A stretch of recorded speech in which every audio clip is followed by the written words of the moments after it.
வணக்கம் ஃப்ரெண்ட்ஸ். வீட்டிலேயே அருமையாக ஒரு வாழைப்பூ கோலா உருண்டை ப்ளஸ் வாழைப்பூ வடை எப்படி பண்ணலாம் அப்படிங்கிறத பற்றி பார்க்கலாம் வாங்க. இப்போ நம்ம வீடியோக்குள்ளே போவோம். நாளே நாங்கள் 1 டம்ளர் அளவுக்கு கடலைப்பருப்பு எடுத்திருக்கோம். அதை ஒரு பாத்திரத்தில் சேர்த்துட்டு பருப்பு ஃபுல்லாக முழுகிற அளவுக்கு தண்ணி ஊற்றி அப்படியே விட்டுறலாம். அடுத்த நாள் பருப்பு நமக்கு தயாராகிருச்சு ஊறி.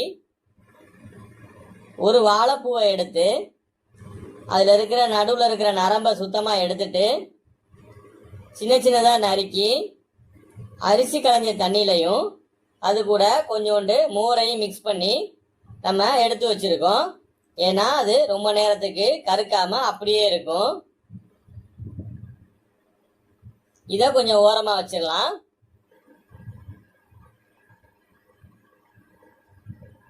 நம்ம ஒரு 4 தக்காளியும் ஒரு 15 சின்ன வெங்காயமும் ஒரே ஒரு பச்சை மிளகாயும் எடுத்திருக்கோம். நல்லா கழுவிட்டு நறுக்கி வச்சுருக்கோம். ஒரு அரை மூடி அளவுக்கு தேங்காயை திருவிட்டு மிக்சியில் போட்டு நல்லா அரைச்சி வச்சுருக்கோம். எலுமிச்சம்பழம் சைஸ் அளவுக்கு புளி எடுத்து நல்லா சுத்தமாக கரைச்சி வச்சுருக்கோம். ஒரு அகலமான பாத்திரத்தில் நம்ம நறுக்கி வச்சிருக்கிற தக்காளியை சேர்த்துட்டு கையால் நல்லா இந்த மாதிரி பிசைஞ்சு விட்டிங்கன்னா சக்கை தனியாகவும் சாறு தனியாகவும் வரும். பாருங்க, இந்த மாதிரி பிரிஞ்சு வரும். சக்கையை எடுத்து நம்ம தனியாக வச்சுக்குவோம். இதை நம்ம வதக்கும் போது சேர்த்துக்கலாம்.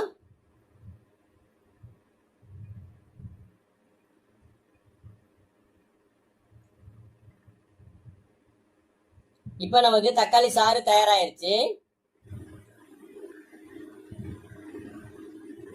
1 ஸ்பூன் அளவுக்கு இது கூட நம்ம காஷ்மீரி மிளகாய் தூளும் 2 ஸ்பூன் அளவுக்கு மல்லித்தூளும்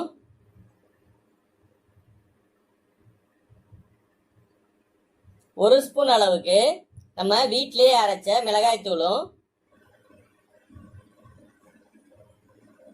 1/2 ஸ்பூன் அளவுக்கு மஞ்சள் தூளும் சேர்த்துக்கலாம்.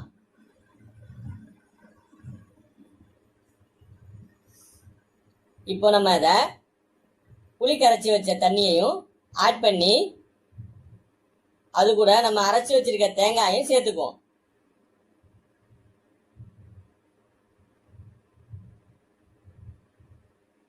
இந்த மசாலா கலவையை நல்லா கலக்கிட்டு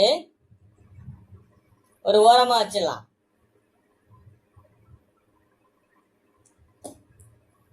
அடுப்பில் வானலியை வச்சு நல்லா சூடானோன்னே வதக்கிறதுக்கு தேவையான அளவு எண்ணெய் ஊற்றிட்டு கொஞ்சம் கடுகு உளுந்தம்பருப்பு கொஞ்சோண்டு வெந்தயம் கொஞ்சோண்டு கருவேப்பிலை போட்டு நம்ம நறுக்கி வச்சிருக்கிற சின்ன வெங்காயத்தையும் சேர்த்து நல்லா வதக்கிக்குவோம். சின்ன வெங்காயம் நல்லா பொன்னிறமாக வதங்கணும், அந்த அளவுக்கு வதக்கிக்கங்க.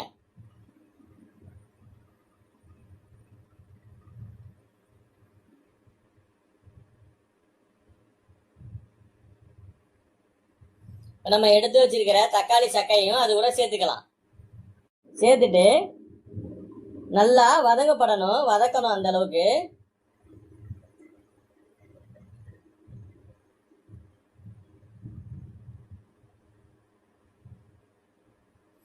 நல்லா வதங்கிருச்சு. இப்போ நம்ம கரைச்சி வச்சிருக்கிற எல்லாத்தையும் இது கூட சேர்த்துக்கலாம்.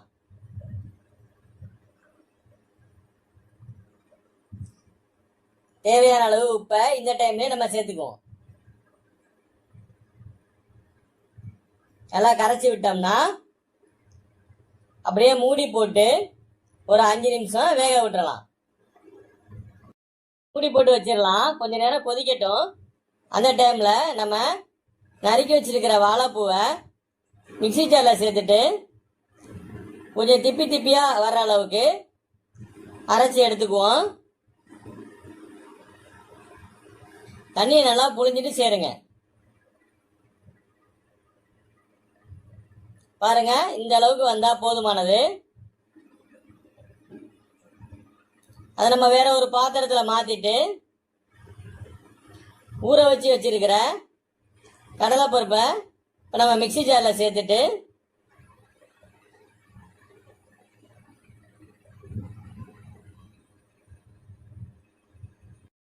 கடலைப்பருப்பு கூட நம்ம 1 ஸ்பூன் அளவுக்கு சோம்பும் 1 ஸ்பூன் அளவுக்கு சால்ட் உப்பும் சேர்த்துக்கலாம். இப்போ கடலைப்பருப்பை நம்ம கொஞ்சம் திப்பி திப்பியாக பெரட்டி விட்டு அரைச்சிக்குவோம். ரொம்ப நைஸாக வந்தால் நல்லா இருக்காது. இப்போ தயாராகிருச்சு நமக்கு. அதை நம்ம ஆல்ரெடி அரைச்சி வச்சிருக்கிற வாழைப்பூ கூட சேர்த்துட்டு நல்லா மிக்ஸ் பண்ணிக்குவோம். நாங்கள் ஒரு பெரிய வெங்காயம், 2 பச்சை மிளகா, கொஞ்சம் கருவேப்பிலை, கொஞ்சம் கொத்தமல்லி நறுக்கி வச்சுருக்கோம். அதையும் நம்ம இந்த கடலைப்பருப்பு வாழைப்பூவோட சேர்த்துக்கலாம். நல்லா பிசைஞ்சு விடணும்.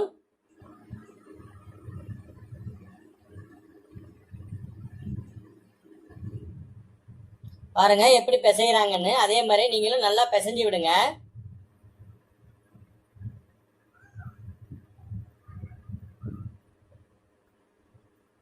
இப்போ அடுப்பில் வானொலி வச்சுட்டு நல்லா காயணும். காஞ்சதுக்கு அப்புறமா நம்ம கோலா உருண்டை செய்கிறதுக்கு நல்லா தேவையான அளவு எண்ணெய் விட்டு எண்ணெயை அடுப்பில் சிம்மில் வச்சு அப்படியே விட்டுறலாம். அந்த டைமுக்குள்ளே நம்ம கோலா உருண்டையை உருட்டி எடுத்துக்கலாம்.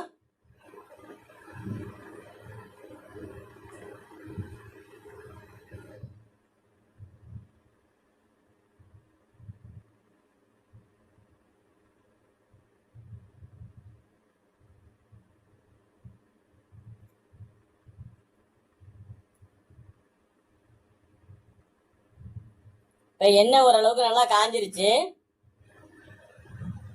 இப்போ நம்ம கோலா உருண்டையை அதுக்குள்ளே போட்டு நல்லா வேக வச்சுக்குவோம்.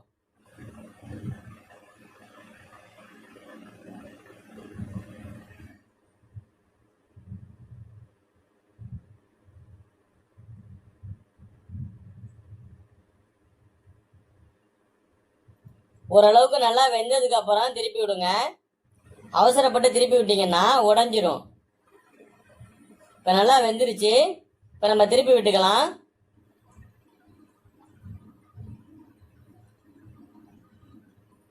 இப்போ நல்லா நுர நின்றுச்சு. ஓரளவுக்கு நல்லா நுர நிற்கிற அளவுக்கு வேகட்டும். இப்போ நம்ம அதை எடுத்துடலாம்.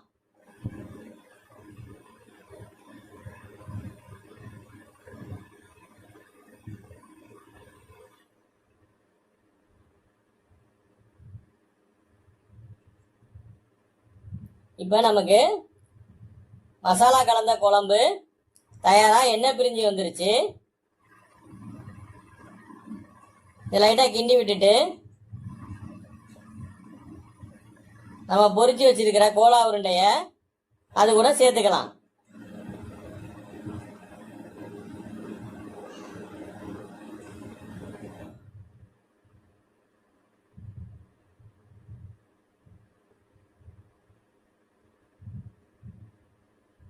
இதை நல்லா கிளறி விட்டுட்டு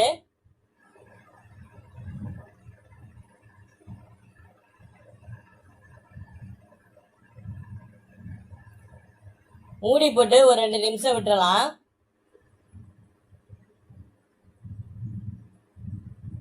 இப்போ கமன்னு அருமையாக கோலா உருண்டை குழம்பு நமக்கு தயாராகிருச்சு. பாருங்க, ஓரளவுக்கு நல்லா எண்ணெய் பிரிஞ்சு அருமையாக வருது. இதை அப்படியே ஆஃப் பண்ணி வச்சிடலாம். இந்த பக்கம் எண்ணெயில் நம்ம உருட்டி வச்சிருக்கிற வடையை தட்டி எடுத்துக்குவோம். நம்ம ஒரே நேரத்தில் வாழைப்பூ கோலா உருண்டையும் வாழைப்பூ வடையும் செய்கிறோம். இந்த வீடியோ கொஞ்சம் லென்த்தாக தான் இருக்கும். ஆனால் கட் பண்ணி போட்டால் உங்களுக்கு புரியாது. அதனால் நான் அப்படியே லென்த்தாகவே கொடுத்துட்றேன். வாழைப்பூ வடை கொஞ்சம் நல்லா வேகட்டும்.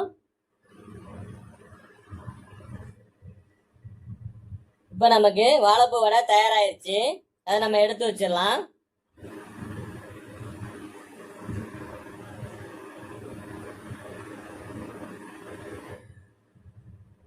பாருங்க அருமையா வந்திருக்கு. அந்த பக்கம் நமக்கு கோலா உருண்டை குழம்பும் அருமையா தயாராயிருச்சு. சாதத்துக்கு சாப்பிட்டா அவ்வளோ டேஸ்டாகவும் அவ்வளோ அருமையாகவும் இருக்கும். நீங்களும் இது மாதிரி வீட்டில் செஞ்சு பாருங்க. வாழைப்பூ கோலா உருண்டை அவ்வளோ டேஸ்டாகவும் அவ்வளோ அருமையாகவும் இருந்தது. உங்கள் ஃப்ரெண்ட்ஸுக்கு நம்ம வீடியோவை ஷேர் பண்ணுங்கள். நம்ம சேனலை சப்ஸ்கிரைப் பண்ணிக்கோங்க. உங்களுக்கு பிடிச்சிருந்தா எங்கள் வீடியோவை லைக் பண்ணுங்கள். உங்கள் கருத்துக்களை கமெண்டில் சொல்லுங்கள். நன்றி ஃப்ரெண்ட்ஸ். இது மாதிரி இன்னொரு அருமையான வீடியோவோட நான் உங்களை மீண்டும் சந்திக்கிறேன்.